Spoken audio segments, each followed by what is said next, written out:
Can you see the kingdom? At the end of Luke 17, Jesus is being asked about when the kingdom's coming, and it's this whole thing of, look there, one's going to be taken, one's going to be left, this whole thing, right? But at the very end, he says something interesting.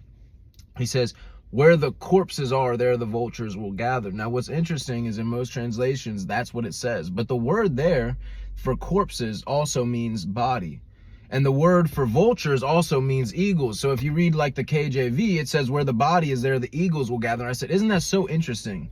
These are polar opposites, right? You got a corpse and a body, living in death. You got a vulture, which is known to feed off death. And you got an eagle, which is known to represent, sight and life, right? It's a biblical symbolic thing, right? So what's interesting is Jesus saying that when the kingdom is there, you will see the separation. You will see when those that are feeding on death are feeding on death, and you will see that those that are there for life are feeding off of life. In the same way, Hebrews 5:14 says that when you are learning to discern, that's how you know you're mature, when you can distinguish good from evil, when your faculties have been able to understand this is good, this is bad. That's when you can graduate from milk.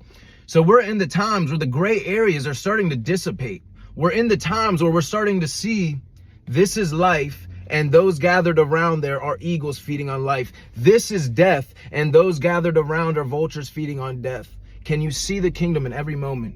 Who's feeding on life? Who's feeding on death?